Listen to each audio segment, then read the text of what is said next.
Everyone, welcome to NET JRF with Aditi. मेरा नाम अदिति और आप सभी लोगों के लिए पेपर वन का एक और डिकोडिंग सीरीज लेकर मैं आपके सामने आ गई हूं, जिसमें आप लोगों से आज बात करेंगे आईसीटी के बारे में। आज से पहले मैंने ऑलरेडी रिसर्च, टीचिंग और लॉजिकल रीजनिंग पर आपके लिए वीडियो बनाया। आप लोगों ने काफी सपोर्ट उन वीडियोस को दिखाया है और मुझे लगता है कि काफी हेल्प भी आपकी हुई है, तो थैंक यू सो मच। और इसी तरीके से पेपर वन और पेपर टू कंप्लीटली डिकोड करने वाली हूँ इस पूरी सीरीज के अंदर। तो आज आईसीटी के ऊपर बात करने वाले हैं। उससे पहले अगर आप सभी लोगों ने वो वीडियोस नहीं देखे हैं तो जल्दी से उन वीडियोस को जाकर देख लीजिएगा। साथ ही साथ अगर आप लोगों ने अभी तक चैनल को सब्सक्राइब नहीं किया है तो चैनल को भी सब्सक्राइब कर लीजिएगा। आप लोगों के लिए नेट जेआरएफ विद अदिति नाम से चैनल है और आप इसे सर्च कर सकते हैं। यहाँ पर पेपर वन और पेपर टू से रिलेटेड कंप्यूटर साइंस स्पेसिफिकली आप लोगों को सभी कंटेंट मैं प्रोवाइड करने वाली हूँ, तो चैनल को जल्दी से सब्सक्राइब करके आगे बढ़िएगा। सबसे पहले और इम्पॉर्टेंट बात आईसीटी के बारे में जो करनी है हमें, क्योंकि एक ऐसा यूनिट है जो लगता है कि बहुत डिफिकल्ट है, बट एक्चुअली मुझे लगता है सबसे ज्यादा स्कोरिंग आप लोगों का पेपर वन के अंदर यूनिट रहता है।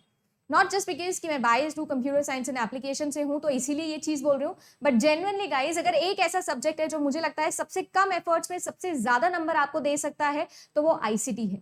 आईसीटी में आता है इंफॉर्मेशन एंड कम्युनिकेशन टेक्नोलॉजी। सबसे पहले तो मैं आप लोगों को एक फैक्ट बताती हूँ, और फैक्ट क्या है? फैक्ट ये है कि हम सभी लोगों ने इवॉल्व किया है। इवॉल्व मतलब हम सब ने, मतलब हम कहाँ से कहाँ आ गए हैं। ह्यूमन बीइंग ने बहुत इवॉल्व किया है, और जो 19 से लेकर 20 वाला जो आपका ईयर रहा था, मतलब 1990 से लेकर 2000 वाले जो आपके ईयर्स रहे हैं, उस एज को हम लोग बोलते हैं इंफॉर्मेशन एज। इस एज के अंदर आया था भाई एक इवोल्यूशन, जिसको हम लोग ये भी बोलते हैं कि 25 बिग ईयर्स हम लोगों ने इंफॉर्मेशन एज को दे दिए हैं। वैसे तो आज के टाइम को भी हम डिजिटल इंफॉर्मेशन एज बोलते हैं, बट बेहतर तरीके से आईसीटी को समझने के लिए या फिर आपके सिलेबस को और अच्छे से समझने के लिए मैं आप सभी लोगों को एक नया नाम यहाँ दे सकती हूँ, जो है एक्सपीरियंस एज। जैसे कि आईसीटी में ये बात तो समझ में आती है कि कंप्यूटर से कुछ ना कुछ रिलेटेड है। मैं आपको एक कहानी सुनाती हूँ जी। देखो, मैं आप लोगों से बोलूं कि जब कंप्यूटर की शुरुआत हुई थी तब कंप्यूटर कैसा दिखता था और आज कंप्यूटर कैसा दिखता है। इनफैक्ट आप लोगों के घर के जो एसीज हैं, आप लोगों के आसपास जितनी भी चीज है, चाहे आपकी पढ़ाई हो, चाहे आपकी शॉपिंग हो, बेसिक नेसेसिटी से लेकर आप लोगों के एंजॉयमेंट के सोर्सेज हो, सभी के अंदर एक एक्सपीरियंस इंक्लूड हो गया है। पहले के टाइम पे शायद जो चीजें नेसेसिटी थी, आज वो एक्सपीरियंस पर्पस पे होती है। लैपटॉप या पीसी से भी काम चल रहा था, है ना भाई। वो डब्बा है, डब्बा अंकल का टीवी वाला डब्बा जो है ना, उससे काम चल रहा था, बट स्टिल हम लोग खरीदते हैं बड़े बड़े एप्पल के टीवीज या बड़े बड़े एप्पल के मैक्टोनिश के लैपटॉप्स खरीद रहे हैं हम लोग, आईओएस खरीद रहे हैं। ये सब क्यों खरीद रहे हैं हम लोग? ये सब इसलिए खरीद रहे हैं क्योंकि ये एक्सपीरियंस हमको देता है, राइट। खुद भी खड़े होकर लाइट ऑफ कर सकते हैं, बट फिर भी एलेक्सा खरीदते हैं और एलेक्सा के अंदर कमांड डालते हैं कि एलेक्सा एंट्रेंस की लाइट ऑन करो या ऑफ करो, वॉल्यूम अप करो या वॉल्यूम डाउन करो। मेरे कहने का ये मतलब है कि नेसेसिटी से आगे बढ़ के हम ईज, कन्वीनियंस और आ गए हैं एक्सपीरियंस पर। So this age is called age experience age, और यही चीज है जो आप लोगों की आज की इनोवेटिव वर्ल्ड की नेसेसिटी भी बन गई है और रिक्वायरमेंट के साथ साथ ये चीज आप लोगों की इंपॉर्टेंट पार्ट भी बन गई है लाइफ का। अब इसके बिना हमारी लाइफ पॉसिबल नहीं है, बट इसने एक बहुत बड़ा फायदा हमको दिया है, that is what? Digital learning, right. Web based learning, online learning जिसको हम लोग बोलते हैं, और उसी की वजह से आईसीटी आप लोगों के एग्जाम में पूछा जाता है। तो उम्मीद करती हूँ कि इस इंफॉर्मेशन एज से एक्सपीरियंस वाली एज का जो ये ट्रांसफॉर्मेशन है, इससे आपको बेहतर समझ में आएगा कि आईसीटी में एक्चुअली में आता क्या है या क्या क्या क्वेश्चन बन सकते हैं। एक बहुत ही कॉमन सवाल कि करंट अफेयर कहाँ से आता है, तो भाई यहाँ से करंट अफेयर आता है, हायर एजुकेशन से करंट अफेयर आता है और एनवायरमेंट से करंट अफेयर आता है। तो ये यूनिट करंट अफेयर के कंटेंडर में भी लाइन में खड़ा है। चलिए आइए थोड़ा सिलेबस के ऊपर बात करते हैं। जैसे मैंने आपको बोला, इंफॉर्मेशन एज पर हम काम कर रहे थे, तो ये जो इंफॉर्मेशन एज है, ये इंफॉर्मेशन एज दो पार्ट्स में डिवाइडेड होती है गाइस, एक प्राइमरी और एक सेकेंडरी। अब सीन ऐसा है कि हम लोग प्राइमरी इंफॉर्मेशन एज पे आए, तो मतलब इंफॉर्मेशन मतलब क्या है? कोई भी मीनिंगफुल डेटा, यूजफुल डेटा हम तक पहुंचना, राइट। यही इंफॉर्मेशन है। जैसे मेरा नाम अदिति है, ठीक है, ये एक इंफॉर्मेशन है जो आप तक पहुंची है, आपको पता चला, अच्छा अब आप मुझे एड्रेस कैसे करेंगे? अच्छा, अदिति से एड्रेस करेंगे। बिल्कुल वैसे ही तो प्राइमरी इंफॉर्मेशन एज और सेकेंडरी इंफॉर्मेशन एज यही बताते कि इंफॉर्मेशन किस तरीके से हमको मिलती थी, वो डेटा मीनिंगफुल कैसे बनाते थे हम। तो न्यूज़पेपर, रेडियो, टेलीविजन, ये सारी चीजें होती थी। फिर आया सेकेंडरी एज, जिसमें आया डब्ल्यू। टिम बर्नर्स ली इसके इन्वेंटर थे, और इन्होंने भैया डब्ल्यू लाए, इंटरनेट के ऊपर काम हुआ और सैटेलाइट कम्युनिकेशन के साथ में दुनिया बदल गई भाई, पूरी की पूरी दुनिया बदल गई। और ये जो पूरा का पूरा आज इंफॉर्मेशन एज, एक्सपीरियंस एज हम पढ़ रहे हैं, this is all thankful to what? The term internet. Imagine करिए, सिर्फ एक वर्ड ने पूरी की पूरी एज ही बदल डाली है। और वही चीज है जो हम लोगों को यहाँ पर समझनी होती है। ये बेसिक नेसेसिटीज है आप लोगों के आईसीटी को समझने के लिए कि भाई आईसीटी आ कहाँ से रहा है।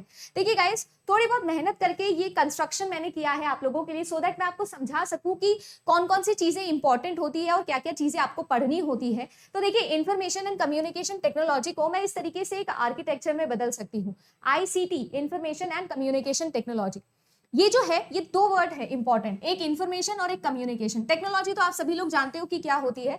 अब बात करते हैं इंफॉर्मेशन की और कम्युनिकेशन की। इंफॉर्मेशन, जैसा मैंने कहा कि मैम डेटा होता है, और डेटा कुछ नहीं है, रॉ फैक्ट्स एंड फिगर्स को डेटा हम लोग बोलते हैं। उस डेटा को अगर मैं अपने मतलब का बना लूं, मीनिंगफुल बना लूं, यूजफुल बना लूं, तो मेरे लिए इंफॉर्मेशन हो जाती है। बिल्कुल सही बात। और कम्युनिकेशन मतलब उसी इंफॉर्मेशन को आगे तक पहुंचाने की, अगर मैं बात करूं, लोगों तक पहुंचाने की, एक दूसरे से इंफॉर्मेशन शेयर करने की, डेटा शेयर करने की बात करूं, तो वो होता है आप लोगों का कम्युनिकेशन। और यही दोनों चीजें मिलके जो है वो आपके आईसीटी का कंप्लीट ट्री आर्किटेक्चर बनाते हैं।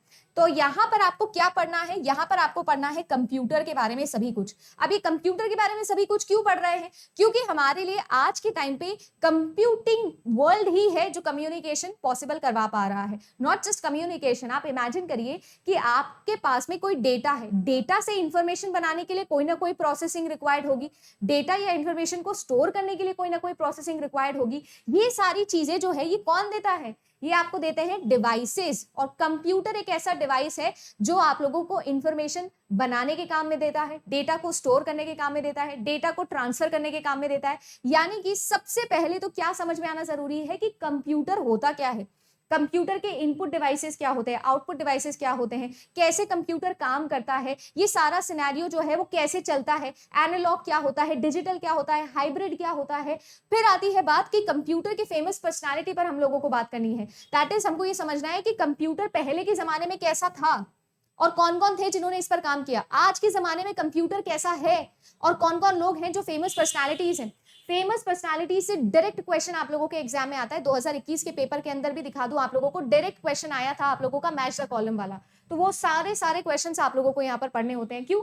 देखो, कंप्यूटर को या इंफॉर्मेशन एंड कम्युनिकेशन टेक्नोलॉजी को इतना पॉपुलर बनाने वाले कौन थे? कौन थे ऐसे बड़े बड़े लोग जिन्होंने हमारे लिए इतने बड़े बड़े इनोवेशंस किए हैं? वो सारी चीजें हमको पढ़नी होती है। सो generation of computers, history of computers, computer की हिस्ट्री में कौन कौन से इंपॉर्टेंट पर्सनालिटीज थे, ये बड़े बड़े विकास किसने किए, पहला कंप्यूटर किसने बनाया, फादर ऑफ मॉडर्न कंप्यूटिंग कौन है, आर्टिफिशियल इंटेलिजेंस के फादर कौन है, डेटा साइंस के फादर कौन है, ये इंटरनेट टर्म किसने दिया था, www टर्म किसने दिया था, आखिर माउस किसने बनाया था, कीबोर्ड किसने बनाया था, ये सारी कहानी हम लोगों को पढ़नी होती है। देन आता है आप लोगों का, अगर ये सारी चीजें आपको समझ में आ रही है तो फिर आ जाइए आप इस वाले पार्ट पे, that is data and information वाले पार्ट पर। और ये जो डेटा एंड इन्फॉर्मेशन वाला पार्ट होता है, इसको मैं डायरेक्टली रिलेट करती हूँ मेमोरी वाले पार्ट से। यानी कि ये सारा का सारा एसोसिएशन आपका किससे आता है कि किस तरीके से हम डेटा को स्टोर करके रखते हैं। अगर मैं आप लोगों को एक कॉमन तरीके से बताऊं ना, तो आप और कंप्यूटर बिल्कुल सेम ही चीज होते हो।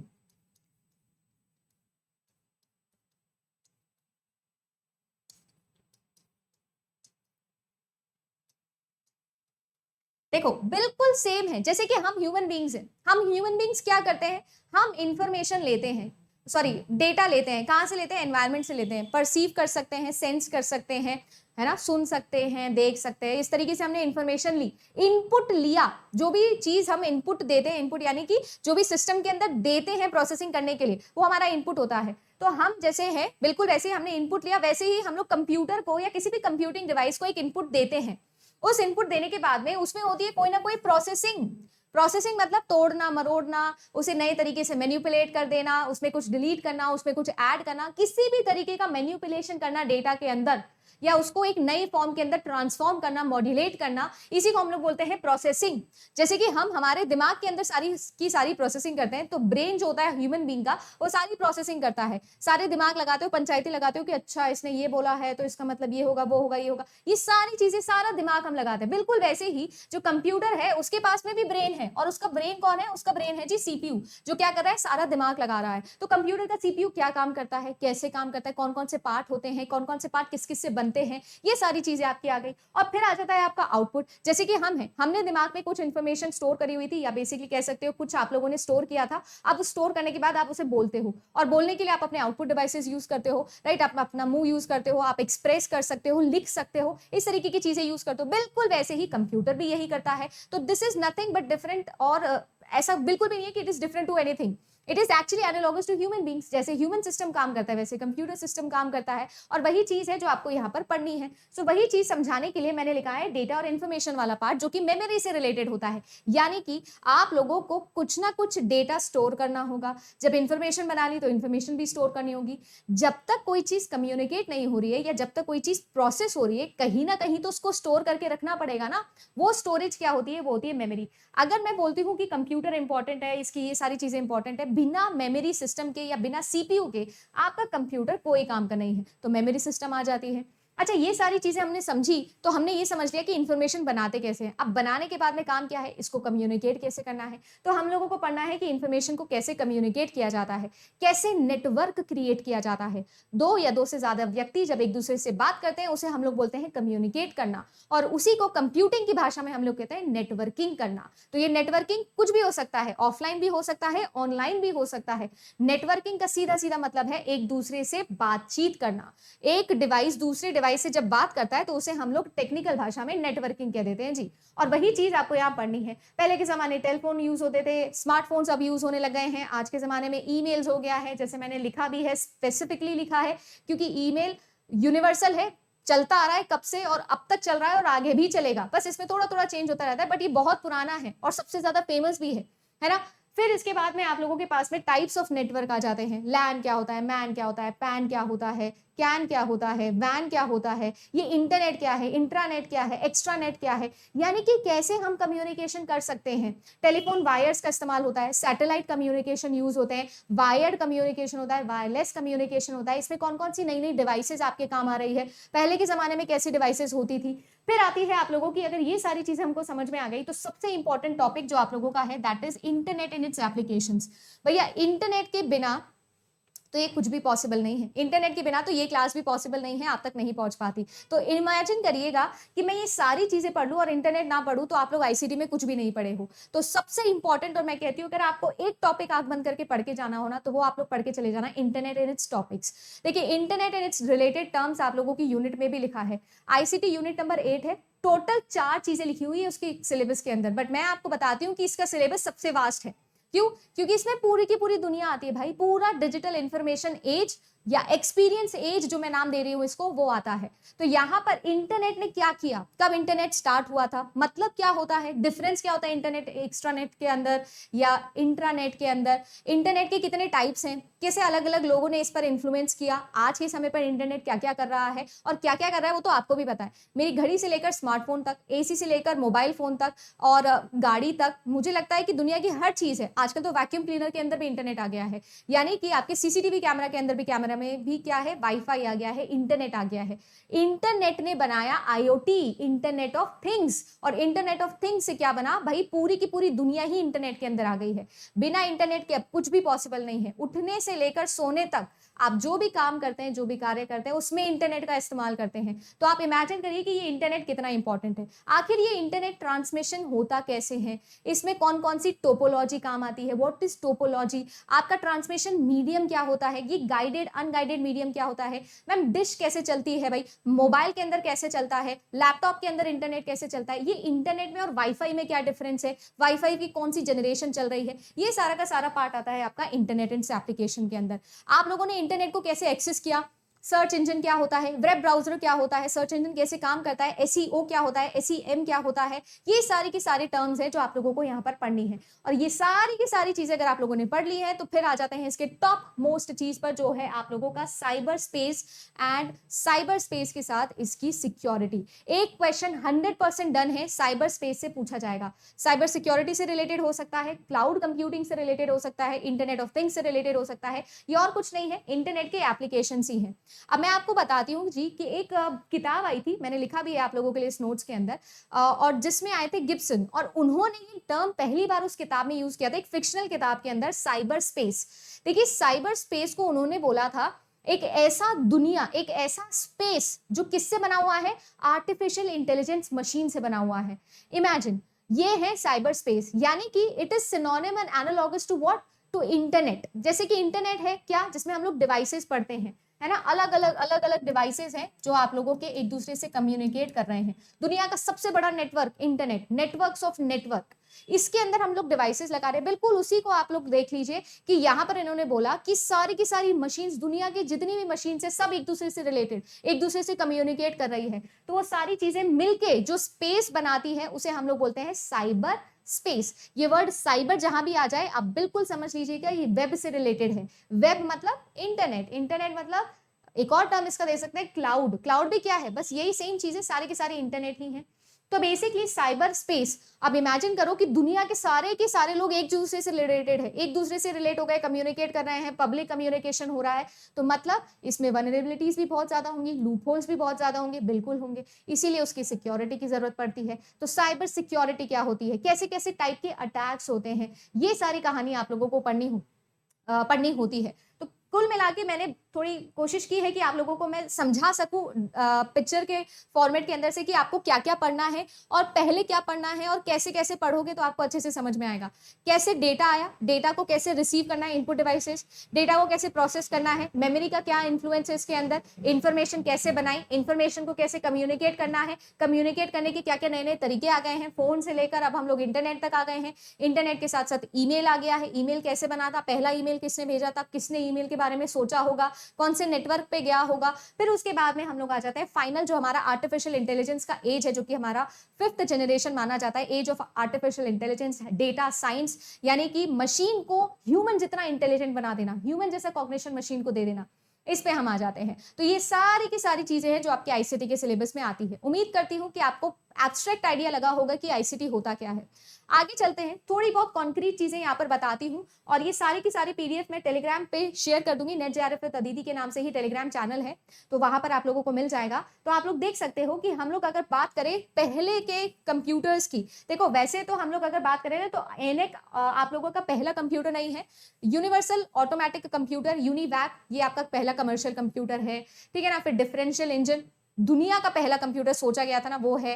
यानी बेसिकली देखो कंप्यूटर की शुरुआत हुई थी कैलकुलेटर के तौर पे और आज कंप्यूटर हर चीज में आ गया है, ठीक है। तो वहां से यहाँ तक का जो सफर रहा है उसमें कुछ फेमस चीजें हैं जो मैं यहाँ पर आपको दिखा रही हूँ, सो दैट आइडिया लग सके कि हम कहाँ से कहाँ पहुंच गए हैं। तो यहाँ पर हम लोग बात करें electronic numerical integrator and computer की, यहाँ से हम लोग आए आईबीएम मेन फ्रेम कंप्यूटर्स पर, बेसिकली जनरेशन ऑफ कंप्यूटर्स की बात हो रही है। फिर हमारे पास में माइक्रोसॉफ्ट ऑफिस आया, ऑपरेटिंग सिस्टम समझ में आने लगा। फिर आया WWW, 1990s का ये समय था जब रेवोल्यूशन आ गया भाई, मतलब दुनिया का सबसे बड़ा रेवोल्यूशन आप बोल सकते हो इसको, ठीक है ना। वो बिल्कुल मैनकाइंड के अंदर एक रेवोल्यूशन के तौर पे आया था इंटरनेट, और इंटरनेट और पीसीज, घर घर पे कंप्यूटर, घर घर में इंटरनेट, इन दोनों ने तो दुनिया ही बदल दी। आज मैं और आप ये जो बैठ के एक दूसरे से बात करें अपने अपने घर में मस्त बैठ के, वो क्या कर रहे हैं, वो किसकी मदद से कर रहे हैं, वो इसी की मदद से कर रहे हैं। तो ये क्या है ना, जैसे कि गूगल हम लोग यूज करते हैं, सोशल मीडिया, आज का age experience age, everything is related to experience, ठीक है। किसी रेस्टोरेंट में खाना कैसा है इससे ज्यादा इंपॉर्टेंट है कि रेस्टोरेंट में जाके फोटो कैसे आ रही है, एम्बियंस कैसा है, ये सारी चीज एक्सपीरियंस ओरिएंटेड है। और ओटीटी तक हम लोग आ गए हैं। पहले के जमाने में फिल्म्स देखने के लिए प्रोजेक्टर्स लगते थे, मतलब बहुत रेयर चीजें होती थी। आज के जमाने में आपके मोबाइल फोन के अंदर एक ओटीटी एप्लीकेशन है, उस पर आप बैठ के पिक्चर देख रहे हो। मतलब कहाँ से कहाँ हम इवॉल्व हो गए हैं, ठीक है। तो ये आप लोगों का पूरा इवोल्यूशन है, आपको जनरेशंस पढ़नी है, ये सारी की सारी चीजें आप लोगों को आनी चाहिए। आपको पता होना चाहिए पहले जनरेशन में प्रोसेसर कैसे बनता था, दूसरी में क्या बनता था। दुनिया का पहला कंप्यूटर था difference engine, Charles Babbage father of computer माने जाते हैं, उन्होंने इसे बनाया था, ठीक है ना। उसके बाद में क्या क्या हुआ, कैसी कैसी जनरेशन आई, प्रेजेंट जनरेशन जो हमारी है, जिसको हम mobile computing, artificial intelligence age, data science की एज भी बोलते हैं। तो ये वाली सारी कहानी आई आप लोगों की, है ना। तो कुल मिला के अगर मैं बात करूं तो कंप्लीट आप लोगों का जो कंप्यूटर है, जैसे कि मैंने अभी अभी आप लोगों को समझाया ना कि ये सारी चीजें कहां से आती है। देखो सारी चीजों का बेसिक एलिमेंट तो यही है, क्या, ये कंप्यूटर का बेसिक आर्किटेक्चर है जी। एक इसके पास कंट्रोल यूनिट है, एक इसके पास एएलयू यूनिट है, जो कि सीपीयू के अंदर ही होती है, सेंट्रल प्रोसेसिंग यूनिट, जिसको हम प्रोसेसर भी बोलते हैं, जिसको हम कैबिनेट भी बोलते हैं। तो इससे आता है control unit and arithmetic logic unit. ये सारे के सारे अर्थमेटिक फंक्शंस करता है और ये सारे के सारे सिग्नलिंग संभालता है। कंट्रोल सिग्नल्स देता है, इंस्ट्रक्शन देता है कि भाई तुमको ये करना है, तुमको ये करना है, पूरे के पूरे कंप्यूटर को, और ये कब करना है ये भी बताता है। यानी कि ये कंट्रोल सिग्नल्स भी देता है और टाइमिंग सिग्नल्स भी देता है, दोनों की दोनों चीजें देता है। कैसे देता है? बस की मदद से। जैसे बस आपको एक पैसेंजर को दूसरे जगह पर छोड़ के आती है, बिल्कुल वैसे ही एक इंस्ट्रक्शन को दूसरे जगह पे छोड़ के आना, एक जगह से दूसरी जगह पे छोड़ के आना, ये सारा काम कंप्यूटर की भाषा में करती है सिस्टम बसेस। और वो सिस्टम बसेस होती है 3 तरीके की, ये भी आपसे एग्जाम में पूछा जाता है, एड्रेस बस, डेटा बस और कंट्रोल बस। साथ ही साथ आप लोगों से ये भी पूछा जाता है कि इंटरनल बसेस और एक्सटर्नल बसेस क्या होती है। तो एक्सटर्नल बसेस जो एक्सटर्नल एनवायरनमेंट को सीपीयू से रिलेट करे, इंटरनल बसेस जो सीपीयू के सारे इंटरनल एलिमेंट्स के बीच में कम्युनिकेशन करवाए। बस इतना ही समझना है, ठीक है ना। तो एक्सटर्नल स्टोरेज क्या होती है, इंटरनल स्टोरेज क्या होती है, आउटपुट डिवाइसेस, इनपुट डिवाइसेस कहाँ पर क्या यूज होते हैं, इनके टाइप्स बहुत ज्यादा इंपॉर्टेंट है। इससे पहले कंप्यूटर के हार्डवेयर और सॉफ्टवेयर समझना जरूरी है। कंप्यूटर 2 चीजों से मिलकर बनता है, एक उसका हार्डवेयर, एक उसका सॉफ्टवेयर। हार्डवेयर जो चीजें हम देख सकते हैं, टच कर सकते हैं, जैसे कि आपका सीपीयू, जैसे कि पावर सप्लाई के लिए आपका सीमॉस मशीन होता है, माइक्रो प्रोसेसर का फैन होता है, रैम होती है, वीडियो कार्ड, साउंड कार्ड, है ना, गेमिंग कार्ड आप लोगों का, motherboard, NIC network interface card, बिना जिसके इंटरनेट आपके सिस्टम में कनेक्ट नहीं हो सकता, hard disk drive, secondary storage, CD drives, DVD drives, है ना, आप लोगों की कैशिंग, ये सारी की सारी चीजें हार्डवेयर में आती है। फिर आता है एक सॉफ्टवेयर वाला पार्ट। देखो मैं तो कंप्यूटर से डायरेक्टली बात नहीं कर सकती, मैं कंप्यूटर को बोलूंगी कि कीबोर्ड पे प्रेस करो टी, मैं नहीं कर सकती, मैं नहीं कर सकती, हार्डवेयर से डायरेक्टली बात नहीं कर सकते। तो एक सॉफ्टवेयर आता है जो क्या करता है, एक मीडिएटर के जैसा काम करता है कि मेरी कमांड को कंप्यूटर को समझाता है, कंप्यूटर के रिप्लाई को मेरे को समझाता है, और उसे हम लोग बोलते हैं सॉफ्टवेयर। सॉफ्टवेयर होते हैं 2 तरीके के, एक होता है सिस्टम सॉफ्टवेयर और एक होता है एप्लीकेशन सॉफ्टवेयर। ये है बड़े साहब, ये है छोटे साहब। बड़े साहब का काम ये है कि कंप्यूटर का पूरी मॉनिटरिंग करना, ध्यान रखना, उसको बिल्कुल पावर ऑन होने से पावर ऑफ होने तक क्या काम करना है ये सब बताना। यानी कि बूटिंग होने से लेकर शटडाउन होने तक का सारा काम कौन संभालता है या कहां पर लिखा है, किस सॉफ्टवेयर में लिखा है, वो लिखा है जी आपके सिस्टम सॉफ्टवेयर के अंदर। ऑपरेटिंग सिस्टम जो इसका एग्जाम्पल होता है। सारी कहानी इंस्ट्रक्शन से शुरू होती है जी, इंस्ट्रक्शन से बनते हैं जी प्रोग्राम, और इन प्रोग्राम से बन जाते हैं जी software. So collection of instruction is program and collection of programs is our software. तो यही है सॉफ्टवेयर। भाई इंस्ट्रक्शन लिखे हैं इसके मतलब, हाँ जी इंस्ट्रक्शन ही लिखे हैं। ऑपरेटिंग सिस्टम, यूटिलिटी प्रोग्राम्स हो गए, लैंग्वेज ट्रांसलेटर्स हो गए, डिवाइस ड्राइवर्स हो गए। ऑपरेटिंग सिस्टम कई प्रकार के आते हैं, आप लोगों के सारे एग्जाम्स में पूछे जाते हैं। यूटिलिटी प्रोग्राम्स, कंप्यूटर का मेन आदमी कौन लग रहा है आप लोगों को, एक तो ब्रेन ऑफ कंप्यूटर जो कि सीपीयू है, एक है heart and soul of computer जो कि ऑपरेटिंग सिस्टम है। ऑपरेटिंग सिस्टम बहुत बिजी है, बहुत ज्यादा बिजी है, तो कुछ ऐसे इंपॉर्टेंट काम जो ऑपरेटिंग सिस्टम नहीं कर पाता वो यूटिलिटी प्रोग्राम्स कर देते हैं। तो इसके लिए इसको भी हम सिस्टम सॉफ्टवेयर्स कहते हैं। जैसे कि मैम कंपाइलिंग से रिलेटेड काम करना है, डिस्क मैनेजमेंट से रिलेटेड, है ना, डिस्क फ्रेगमेंटेशन से रिलेटेड काम करना है ना, एंटीवायरस से रिलेटेड काम करना है, ये सारे काम इंपॉर्टेंट है। बट ऑपरेटिंग सिस्टम के पास में टाइम नहीं है। ऑपरेटिंग सिस्टम इनपुट आउटपुट देख रहा है, ऑपरेटिंग सिस्टम मेमोरी को संभाल रहा है ना, कैशिंग संभाल रहा है, ये सारे काम कर रहा है, तो इसलिए उसके पास में इतना समय नहीं है। तो ये सारे काम कौन कर देता है, यूटिलिटी कर देता है। एप्लीकेशन सॉफ्टवेयर कौन से हैं, ये 2 तरीके के होते हैं, स्पेसिफिक और जनरल। ये ऐसे हैं जो स्पेसिफिक एप्लीकेशन बेस्ड हैं, मतलब कंप्यूटर पे मैम मुझे टेक्स्ट राइटिंग जैसा कोई काम करना है तो टेक्स्ट एडिटर चाहिए, तो टेक्स्ट एडिटर के लिए कोई अलग से एप्लीकेशन आती होगी। मेरे को तो गेम खेलना है तो गेमिंग एप्लीकेशन आती होगी। तो वो सारे क्या हैं, वो आपके एप्लीकेशन सॉफ्टवेयर्स हैं। बिना ऑपरेटिंग सिस्टम के सिस्टम नहीं चल सकता, बिना एप्लीकेशन के क्या करोगे चला के, केवल operating system shut down shut on, keyboard press करना, मतलब इंपॉर्टेंट काम कर रहे हो, बट एप्लीकेशन ही तो मेन चीज है, एप्लीकेशन ही तो मेन चीज है। तो एप्लीकेशन बैठता है सिस्टम सॉफ्टवेयर के ऊपर, और ये सिस्टम सॉफ्टवेयर किससे काम कराता है, हार्डवेयर से। तो ये सारी कहानी है जो आपकी होती है आईसीटी के अंदर। कुछ एग्जांपल्स मैंने यहाँ लिखे हैं, आप चाहो तो स्क्रीनशॉट ले लेना, otherwise I am going to share you this PDF on Telegram, so आपको वहां से भी मिल जाएगा। ये सब आप लोगों से एग्जाम में पूछे जाते हैं। कॉरल ड्रॉ क्या होता है, एमएस पेंट क्या है, किस टाइप का एप्लीकेशन सॉफ्टवेयर है, ये सब आपके एग्जाम में पूछा जाता है। वेब ब्राउजर्स क्या होते हैं आप लोगों से पूछा जाता है, सर्च इंजन क्या होते हैं, तो ये सब आप लोगों से पूछे जाते हैं। देन ये आपको मैं एक स्क्रीन पर इनपुट एंड आउटपुट डिवाइसेस दिखा रही हूँ। कुछ फेमस इनपुट आउटपुट डिवाइसेस हैं जिनसे एग्जाम में कई बार क्वेश्चन बनता है, तो ये मैं आप लोगों के लिए एनसर्किल कर दे रही हूँ, क्योंकि ये देखो कीबोर्ड माउस ये सब पुराने हो गए, ये कोई नहीं पूछता अब, ठीक है।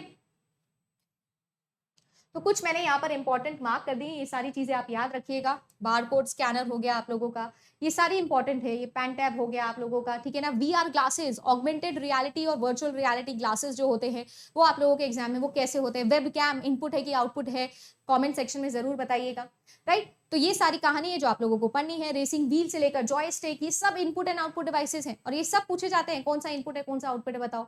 तो ये आपके एग्जाम में पूछे जाते हैं, ठीक है। Everything is related to what now, internet. इन सबको मैं इंटरनेट से रिलेट कर चुकी हूँ, ठीक है। तो ये सारी कहानी अगर आप लोगों को समझ में आई है कि मैंने क्या समझाया, ये सारी चीजें कहाँ से निकल के आती है, तो अब समझाती हूँ आपको एक बड़ी चीज। और बड़ी चीज ये है कि इससे ज्यादा इंपॉर्टेंट टॉपिक कुछ है नहीं। देखो, मैं कंप्यूटर साइंस की फील्ड से हूँ, तो मैं तो ऑटोमेटिकली ही, क्योंकि हम थोड़ा ज्यादा पढ़ते हैं इसके बारे में, तो हम तो रिस्पेक्ट करते हैं। आप इमेजिन करो ना, आज कंप्यूटर नहीं होता तो आप और मैं यहाँ पर बात नहीं कर रहे होते, इंटरनेट नहीं होता तो आप ये क्लास नहीं देख रहे होते, मैं ये क्लास नहीं बना रही होती, यूट्यूब नहीं होता तो कहाँ पे बनाती ये क्लास।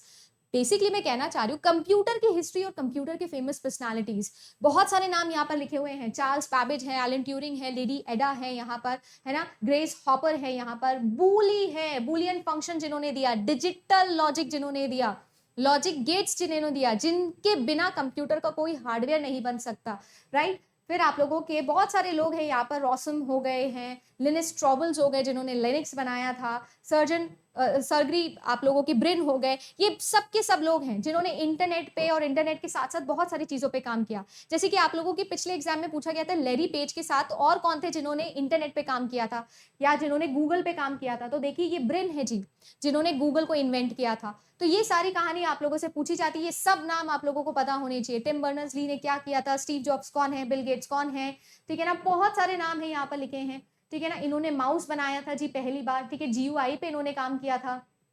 हफमैन ने क्या किया था, ये सारे के सारे फेमस पर्सनालिटी हैं। कुछ फेमस पर्सनालिटीज मैंने यहाँ पर लिख दिए हैं, कुछ आप लोगों को बहुत सारे नोट्स पे मिले भी होंगे, राइट। तो कैसे हम लोग फेमस पर्सनालिटी पे आए, हिस्ट्री ऑफ कंप्यूटर्स पे आए।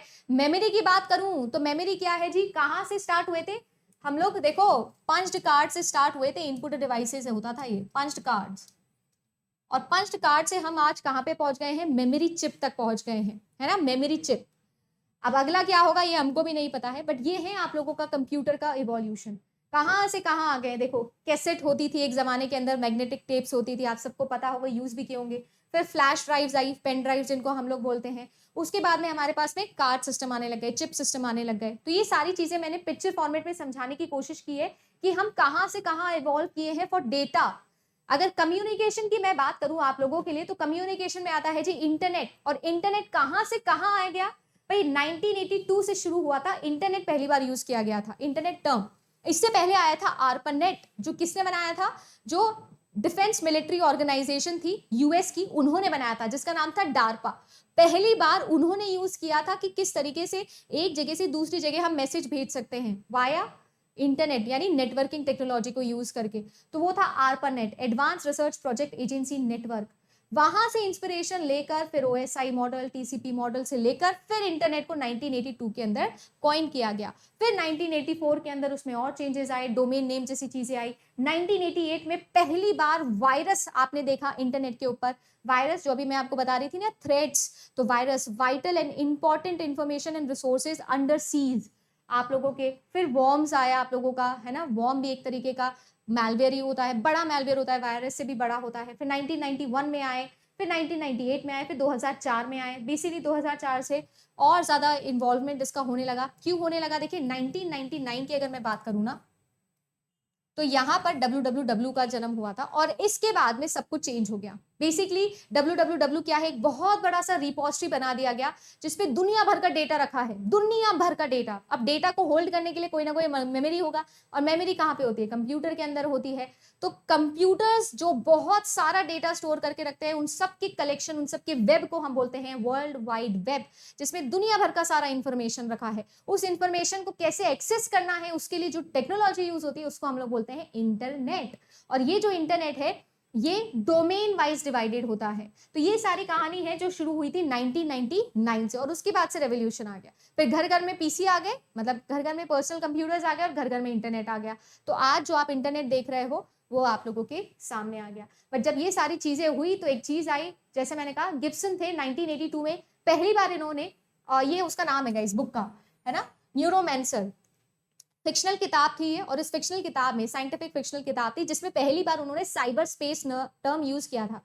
तो आपसे मैं बोलूं कि साइबर स्पेस टर्म किसने दिया था, क्वेश्चन आ जाए तो लिख देना, गिब्सन ने लिखा था 1982 के अंदर, और ये इन्होंने बताया। फिजिकल वर्ल्ड और साइबर स्पेस कैसे अलग है, ये डायनामिक है, एक्सपोनेंशियल है, इसका ना कोई फिक्स्ड शेप है ना कुछ है, ये एक तरीके से वेब के जैसा है, जाल के जैसा है, जिसमें दुनिया भर के सारे कंप्यूटिंग डिवाइसेस, सारे आर्टिफिशियल इंटेलिजेंस डिवाइसेस इंक्लूडेड है। वेर एज फिजिकल वर्ल्ड, तो हमारा जो वर्ल्ड होता है, ह्यूमन बींग्स का जो वर्ल्ड होता है, ये आर्टिफिशियल इंटेलिजेंस मशीन्स का जो वर्ल्ड होता है, ये और कुछ नहीं, इंटरनेट है।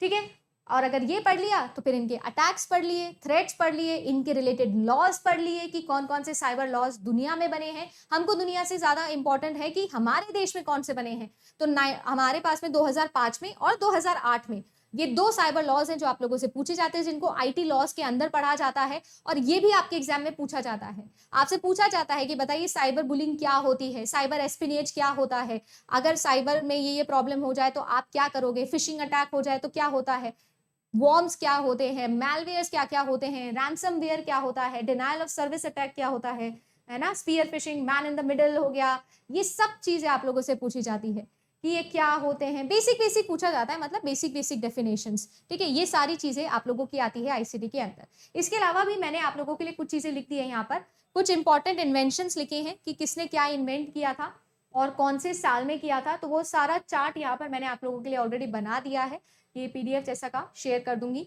ठीक है, ये सारी की सारी कहानी है कि कौन सा कहाँ पे हुआ था। ये कुछ इंपॉर्टेंट इन्वेंशन है जो मुझे लगता है कि आप लोगों के लिए मस्ट टू डू है। फिर उसके बाद में साइबर स्पेस से रिलेटेड कुछ इंपॉर्टेंट इन्फॉर्मेशन भी है जो मैंने इस पीडीएफ में डाल दी है, ये भी आप लोगों तक पहुंच जाएगी। साइबर लॉज वगैरह सारी चीजें हैं जो इसके अंदर इंक्लूडेड है। तो ये सारी कहानी है जो आईसीटी में आपको पढ़नी है। उम्मीद करती हूँ कि ये जो एफर्ट मैंने डाला ये आप लोगों को पसंद आएगा, इन्फॉर्मेटिव लगेगा वीडियो, और आपको लगेगा कि हाँ यार आईसीटी में हम पढ़ सकते हैं, और अगर इतना भी पढ़ के जाएंगे तो सफिशिएंट होगा। मेरा मोटिव इन वीडियोस को बनाने का यही है कि मैं अपने इन्फॉर्मेशन आप तक पहुंचा सकूं और कॉन्फिडेंस बिल्डअप कर सकूं कि you can finish this unit. Specify पढ़ोगे तो मजा आएगा। उम्मीद करते हैं कि ये मेहनत अच्छी लगी होगी। अगर अच्छी लगी तो लाइक कर देना।